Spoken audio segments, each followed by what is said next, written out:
Hello students, welcome back to knowledge 18। तो आज हम देखेंगे क्लास 8 के साइंस का chapter 2 micro organisms friend and foe. तो चलो देखते हैं। तो पहले हम देखेंगे माइक्रो ऑर्गेनिजम्स हम किसको बोलेंगे। तो माइक्रो ऑर्गेनिजम हम किसको बोलते हैं? जो ऑर्गेनिजम्स जिस ऑर्गेनिजम्स को हम नेकेड आई में नहीं देख सकते उसको हम बोलते हैं माइक्रो ऑर्गेनिजम्स। ओके, तो देखो, the living organisms around us which we cannot see in naked eye is called microorganisms। तो जो लिविंग ऑर्गेनिजम्स हमारे चारों तरफ है उसको अगर हम नेकेड आई में नहीं देख सकते, जो ऑर्गेनिजम्स को, उसको हम बोलते हैं माइक्रो ऑर्गेनिजम्स। जैसे कि for example during the rainy season fungus that grows on the bread can be seen with A magnifying glass. तो ये देखो, ये जो ब्रेड है, तो रेनी सीजन में क्या होता है, उसके ऊपर फंगस ग्रो कर जाता है जो कि डार्क डार्क कलर दिखता है। और उसको अगर हम एक मैग्नीफाइंग ग्लास में देखेंगे, मैग्नीफाइंग ग्लास में अगर देखेंगे तो यहाँ पर क्या दिखेगा, हमें डार्क सर्किल्स दिखाई देगा, डार्क पैचेस दिखाई देगा, जो कि क्या है, फंगस है। तो आधा को तो हम मैग्नीफाइंग ग्लास में देख सकते हैं, लेकिन और कुछ ऐसे भी होते हैं जिसको हम मैग्नीफाइंग ग्लास में नहीं देख सकते, उसको हम किस में देखते हैं, माइक्रोस्कोप में देखते हैं। क्यों? क्योंकि वो बहुत छोटा होता है, because they are so minute. Others only be seen under a microscope because they are so minute. That is why these are called microorganisms or microbes. Okay? तो ये बहुत छोटा होता है, बहुत स्मॉल होता है, बोल के इसको क्या बोलते हैं हम, माइक्रो ऑर्गेनिजम्स कहते हैं। तो what is micro organisms? The living organisms which we cannot see in naked eye are called microorganisms. Okay? Next देखते हैं टाइप्स ऑफ माइक्रो ऑर्गेनिजम्स। तो माइक्रो ऑर्गेनिजम्स को हम 4 मेजर टाइप्स में डिवाइड करते हैं। क्या क्या है? Bacteria, fungi, protozoa and algae. ये 4 टाइप्स है। ओके, नेक्स्ट देखो, तो जो वायरस है, viruses are also microscopic but are different from other micro organisms. तो ये जो वायरस होता है ये थोड़ा डिफरेंट होता है, क्योंकि they reproduce only inside the cells of the host organism, which may be a bacterium, a plant or animal। तो ये वायरस क्या होता है, सिर्फ किसी के अंदर अब जब रहता है तब ये रिप्रोड्यूस कर सकता है। किसी भी होस्ट ऑर्गेनिज्म जिसके अंदर रहता है उसको हम बोलते हैं होस्ट ऑर्गेनिज्म, जो कि एक बैक्टीरियम भी हो सकता है, जो एक प्लांट भी हो सकता है और जो एक एनिमल भी हो सकता है। किसी भी होस्ट ऑर्गेनिज्म के अंदर रहता है तब जाकर ये रिप्रोड्यूस कर सकता है, अगर बाहर होगा तो रिप्रोड्यूस नहीं कर सकता। ओके, नेक्स्ट आया disease caused by micro organisms. तो कौन सा माइक्रो ऑर्गेनिजम्स के से कौन सा डिजीज होता है? जैसे कि वायरस, तो वायरस एक माइक्रो ऑर्गेनिजम्स है। तो वायरस से देखो क्या होता है, पोलियो, चिकन पॉक्स और कॉमन कोल्ड। ये 3 तो है virus, viral disease, polio, chicken pox और कॉमन कोल्ड। वैसे प्रोटोजोआ, प्रोटोजोआ से कौन कौन सा डिजीज होता है, डिसेंट्री और मलेरिया। ये याद कर लो, प्रोटोजोआ कौन कौन सा डिजीज करते हैं, डिसेंट्री और मलेरिया। नेक्स्ट है बैक्टीरिया, बैक्टीरिया से कौन कौन सा डिजीज होता है, टाइफाइड और ट्यूबरकुलोसिस। ओके, तो ये 2 डिजीज बैक्टीरिया से होता है। ओके, ये देखो, ये चिकन पॉक्स है, ये मॉस्किटो अगर ये कटेगा हमें तो ये मलेरिया हो जाएगा हमें। ये टीबी होने से क्या होता है, बहुत खांसते हैं लोग, और टाइफाइड होने से फीवर होता है। ओके,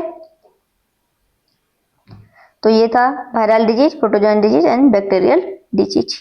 तो ये 3 ठो है, जो 2 ठो है, ये सबको याद कर लेना है। नेक्स्ट देखते हैं। नेक्स्ट है Where do microorganisms live? तो माइक्रो ऑर्गेनिजम्स क्या होता है, सब जगह में रह सकते हैं। जैसे कि दे live in water, air and variety of environmental conditions. तो वेराइटी ऑफ एनवायरमेंटल कंडीशन में वो लोग रह सकते हैं, जैसे कि वाटर में भी रह सकते हैं, एयर में भी रह सकते हैं, और आइस कोल्ड क्लाइमेट, मतलब जो पूरा कोल्ड एरिया है वहां पर भी रह सकते हैं, टू हॉट स्प्रिंग, जो गर्म एरिया है वहां पर भी रह सकते हैं, desert to marshy land. Desert मतलब जहां पे बारिश नहीं होता है उस जगह को हम डिजर्ट बोलते हैं। तो डेजर्ट में भी रह सकता है, और मार्शी लैंड जो हमेशा पानी वाटर ही रहता है उसी जगह में भी रह सकते हैं। तो माइक्रो ऑर्गेनिजम्स सब जगह में रह सकते हैं। They live in water, air and any type of environmental conditions ranging from ice cold climate to hot spring, desert to marshy land. They are also found inside the bodies of the animals and humans. तो ये और कहाँ पे रह सकते हैं? Inside the bodies of animals, animals के और humans के बॉडी के अंदर भी रह सकते हैं ये। Some grow on other organisms while others exist freely. तो कुछ other organisms के ऊपर ग्रो करते हैं और कुछ freely भी exist करते हैं। तो ये था where do microorganisms live। Next है माइक्रो ऑर्गेनिजम्स एंड अस। तो माइक्रो ऑर्गेनिजम्स हमारे लिए क्या करता है? हमारे लिए बेनिफिशियल है कि हमारे लिए हार्मफुल है? तो micro organisms play an important role in our lifes. तो हमारे लाइफ में एक इम्पोर्टेंट रोल प्ले करता है। जैसे कि some of them may be beneficial while others may be harmful and cause diseases. तो उनमें से कुछ क्या होते हैं? हमारे लिए बेनिफिशियल होते हैं, कुछ हार्मफुल होते हैं और डिजीज करते हैं। ओके, तो हम पहले देखेंगे बेनिफिशियल्स। तो हम देखेंगे फ्रेंडली माइक्रो ऑर्गेनिजम्स जो हमारे लिए फ्रेंडली है। जैसे कि फर्स्ट पॉइंट है, हमारे लिए हेल्प करते हैं कर्ड और ब्रेड बनाने में, मेकिंग कर्ड एंड ब्रेड। तो यहाँ पे देखो एक बैक्टीरियम होता है lactobacillus. Lactobacillus bacterium multiplies in milk and converts it into curd. तो मिल्क में क्या करता है? लैक्टोबैसिलस मल्टीप्लाई करता है, रिप्रोडक्शन करता है, और मिल्क को क्या कर देते हैं? कर्ड में कन्वर्ट कर देते हैं। Okay, next, bacteria are also involved in making of cheese, pickles and other food items. Bacteria और किस चीज के लिए हेल्प करता है? चीज बनाने के लिए, पिकल्स बनाने के लिए हेल्प करता है। Bacteria and yeast aid in the fermentation by converting sugar into alcohol in the rice batter for making idli and dosa। तो जब हम इडली डोसा बनाते हैं तो वो जो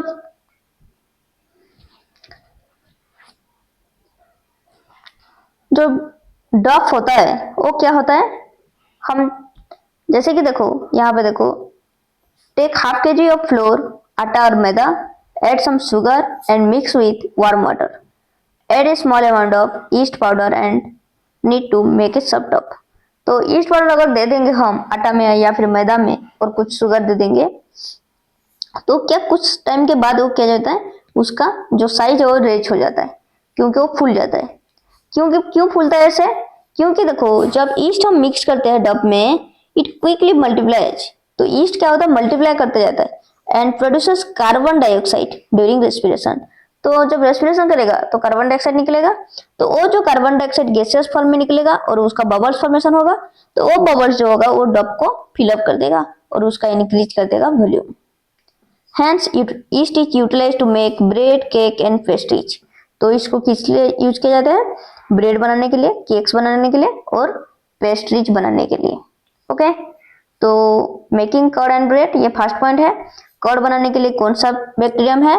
लैक्टोबैसिलस बैक्टीरियम है, ये है।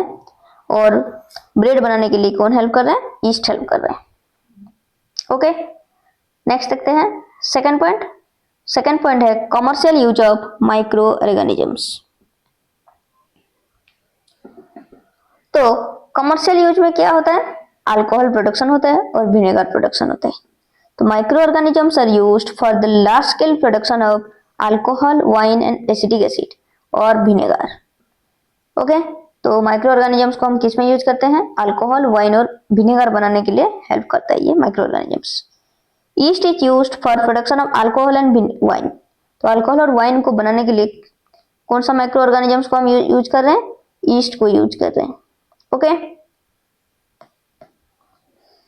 For this purpose east is grown under natural sugar present in grains like barley, wheat, rice, crust fruit, juice etcetera. तो ये सब में जो नेचुरल शुगर रहता है उसके थ्रू हम ईस्ट को ग्रो करते हैं। ओके, नेक्स्ट है फर्मेंटेशन। तो फर्मेंटेशन हम किसको कहते हैं? The process of conversion of sugar into alcohol is known as fermentation. तो जो प्रोसेस में हम क्या कर रहे हैं, शुगर को अल्कोहल में कन्वर्ट कर रहे हैं, उसको हम बोलते हैं फर्मेंटेशन। और ये फर्मेंटेशन कौन डिस्कवर किए थे? Louis Pasteur discovered fermentation in the year 1837। तो लुईस पैस्चर नाम के एक साइंटिस्ट थे जो कि फर्मेंटेशन को डिस्कवर किए हैं। कब किए हैं? 1837 में किए हैं। ओके, तो पहले में था क्या? Making curd and bread, curd और ब्रेड बनाने के लिए हेल्प कर रहा था। दूसरा क्या है? अल्कोहल वाइन और विनेगर बनाने के लिए हेल्प कर रहे हैं। कौन? Micro organisms. ओके, नेक्स्ट है थर्ड पॉइंट। थर्ड पॉइंट क्या है? Medicinal use of micro organisms. तो मेडिसिनल यूज कैसे होता है माइक्रो ऑर्गेनिजम्स का? तो देखो, कुछ माइक्रो ऑर्गेनिजम्स होते हैं जिसको हम मेडिसिन बनाने के लिए यूज करते हैं, जैसे कि एंटीबायोटिक्स बनाते हैं उससे। एंटीबायोटिक्स क्या है? The medicines which kill or stop the growth of the disease causing microorganisms are called antibiotics. The medicines which kill or stop the growth of the disease causing microorganisms. Okay, तो जो disease कर रहे हैं जो microorganisms, उसको अगर जो medicine किल कर रहा है या फिर स्टॉप कर दे रहे हैं, मार रहे हैं या फिर उसको उसका ग्रोथ होने को स्टॉप कर दे रहे हैं, उसको हम बोलते हैं antibiotics. Okay, the source of the antibiotic is micro organisms. तो एंटीबायोटिक्स किससे बनता है? माइक्रो ऑर्गेनिजम्स से बनता है। जैसे कि इसका कुछ एग्जांपल्स है, जैसे कि स्ट्रेप्टोमाइसिन, टेट्रासाइक्लिन, एरिथ्रोमाइसिन। ओके, तो ये बनता है made from fungi and bacteria. Okay, 3 point याद हो गया सबको। फर्स्ट पॉइंट क्या था? Making curd and bread. Second point क्या था? Making alcohol, wine and vinegar. Okay, और थर्ड पॉइंट क्या है? एंटीबायोटिक्स बनाने के लिए, जो कि है मेडिसिनल यूज। ओके, याद हो गया। और कुछ एग्जांपल्स पढ़ता है आता है एग्जाम में, जैसे कि याद कर लो, स्ट्रेप्टोमाइसिन, टेट्रासाइक्लिन, एरिथ्रोमाइसिन। ओके, ये 3 एग्जांपल्स है एंटीबायोटिक्स का। नेक्स्ट देखते हैं 4 नंबर पॉइंट, जो कि है वैक्सीन बनाने के लिए कैसे यूज किया जाता है माइक्रो ऑर्गेनिजम्स को। देखो, तो देखो, अगर कोई पैथोजन क्या है? Disease causing organisms. Okay, what is pathogen? The disease causing micro organisms are called pathogen. ये तुम क्लास 7 में पढ़ चुके हो तुम लोग। तो when a pathogen, a disease causing microorganisms enters our body, जब हमारे बॉडी के अंदर एंटर करता है, the body produces antibodies against it। तो जब भी ये हमारे बॉडी के अंदर जाता है कोई भी माइक्रो ऑर्गेनिजम्स, कोई भी पैथोजन, तो ये क्या करता है? हमारे बॉडी में एक एंटीबॉडी क्रिएट होता है, एंटीबॉडी प्रोड्यूस होता है। क्या प्रोड्यूस होता है? एंटीबॉडी प्रोड्यूस होता है। Okay,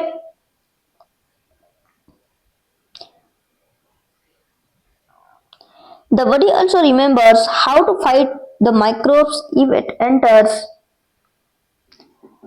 again। तो देखो, अगर एक बार कोई माइक्रो ऑर्गेनिजम्स हमारे अंदर एंटर कर गया है, तो उसके बाद क्या होता है? हमारे बॉडी को याद हो जाता है कि उससे कैसे लड़ना है, कैसे उसके साथ फाइट करना है। ओके, तो इसलिए क्या करते हैं? वैक्सीन देते हैं। और वैक्सीन क्या होता है? वैक्सीन जो ऑर्गेनिजम्स होता है, जो माइक्रो ऑर्गेनिजम्स होता है, उसी को हम मार देते हैं या फिर वीक कर देते हैं और उसको वैक्सीन बनाते हैं। देखो, जैसे कि इफ डेड और weakened micro organisms are introduced into healthy body. तो एक हेल्दी बॉडी है, ये एक हेल्दी बॉडी है, सोच लो।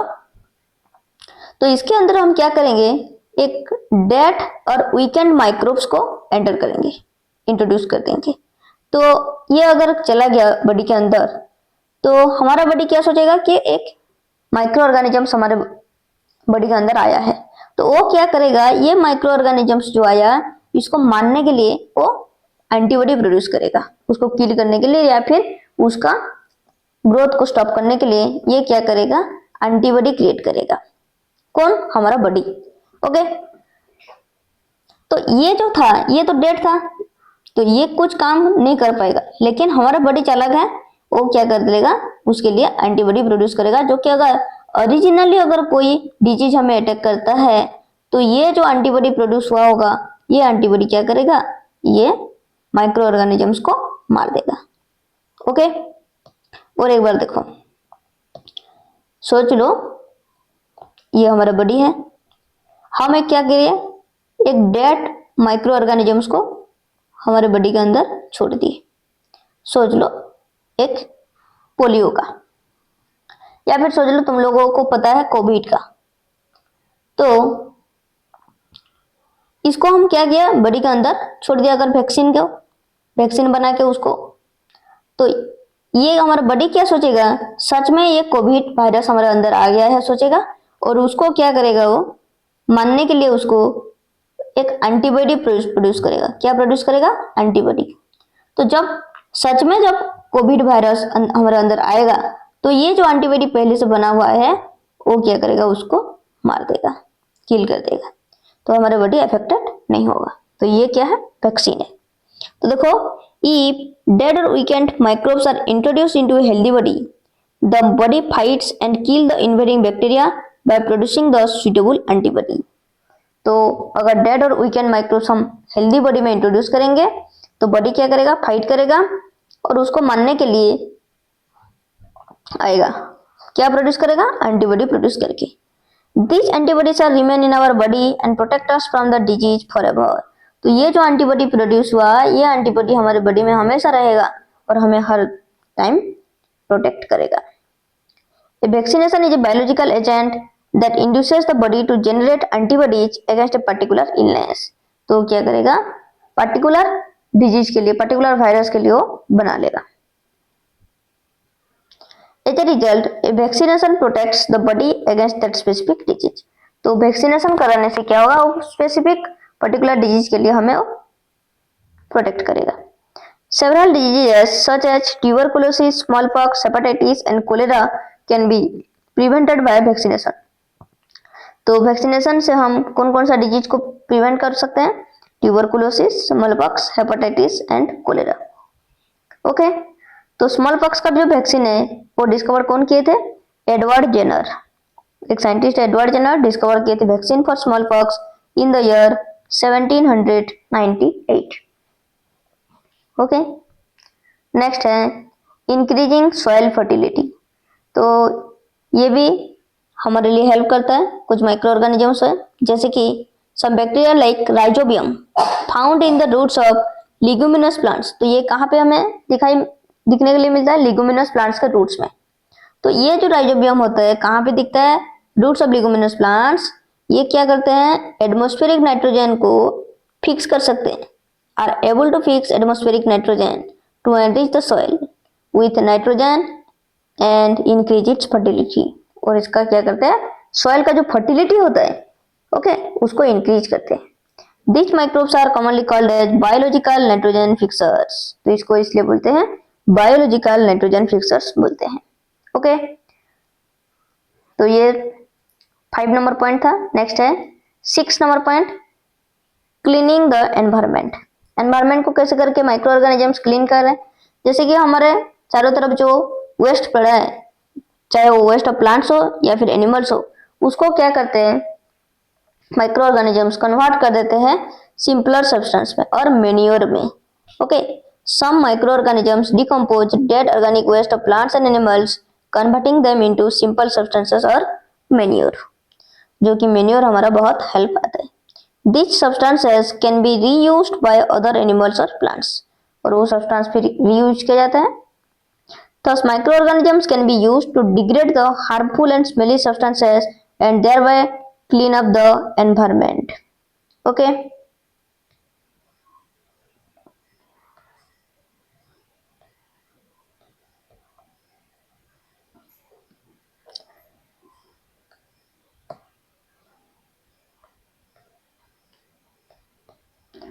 तो माइक्रो ऑर्गेनिजम्स क्या कर रहे हैं, जो वेस्ट ऑर्गेनिक मटेरियल्स हैं तो उसको क्या कर रहे हैं, कन्वर्ट कर रहे हैं सिंपलर सब्सटेंस में, और जो स्मेली सब्सटेंस रहता है उसको भी कन्वर्ट कर दे रहे हैं और एनवायरनमेंट को क्लीन कर रहे हैं। ओके, CLEAN क्लीन होगा, डबल N हो गया ये। तो ये इतना था, ये क्या फ्रेंडली माइक्रो ऑर्गेनिजम्स, जो कि हम क्या क्या पढ़े, पहले पढ़े क्या, making curd and bread, making curd and bread. Second point क्या पढ़े हम, making alcohol and wine and vinegar. Third point क्या था, थर्ड पॉइंट था मेडिसिनल यूज।